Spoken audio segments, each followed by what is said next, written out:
Facts in History. Minutes of History every day. The Weimar Republic 1918 to 1929.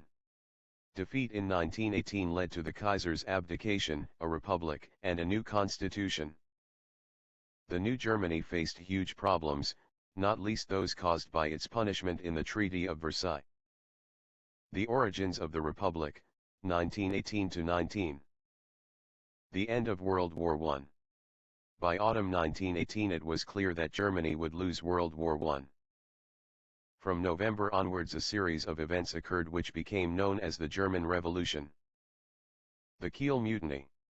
On November 3 at the main German naval base in Kiel, frustrated German sailors mutinied instead of following orders to attack the British Royal Navy. The sailors' mutiny sparked rebellions all over Germany and in a matter of days led to the collapse of the German government, which forced the ruling monarch, Kaiser Wilhelm II, to abdicate on November 9. Following his abdication, Friedrich Ebert, leader of the Social Democratic Party, became chancellor and took power over Germany. End of World War I, Germany surrenders. On November 11, 1918 World War I ended when an armistice was agreed with the Allies and Germany surrendered. In January 1919, elections had given the SPD party the most power. Shortly after, Friedrich Ebert, leader of the SPD, became the first democratically chosen president.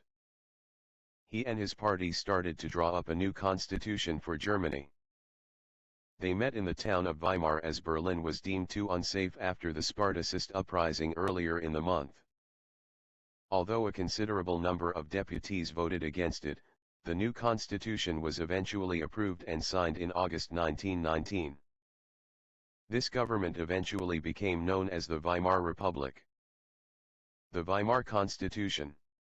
The Weimar Republic was set up as a representative democracy which tried to give genuine power to all German adults. However, it had major flaws that contributed to its downfall in 1933–34. Strengths and weaknesses of the new Weimar Constitution. The Republic was meant to be a representative democracy that looked after the interests of all Germans. But there was a problem.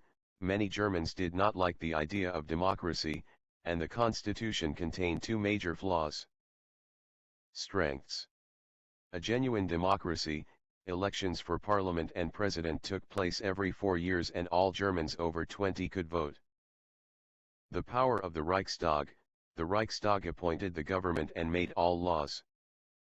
This was very different from its powers before the war under the Kaiser. A Bill of Rights. This guaranteed every German citizen freedom of speech and religion, and equality under the law. Weaknesses. Proportional representation. Each party got the same percentage of seats in parliament as the percentage of votes it received in an election. This meant there were lots of small parties in parliament, making it difficult to pass laws and led to weak and often short-lived governments. Article 48. This gave the president the power to act without parliament's approval in an emergency. However, it did not clearly define what an emergency was, so the power was overused, which weakened Germans' confidence in democracy.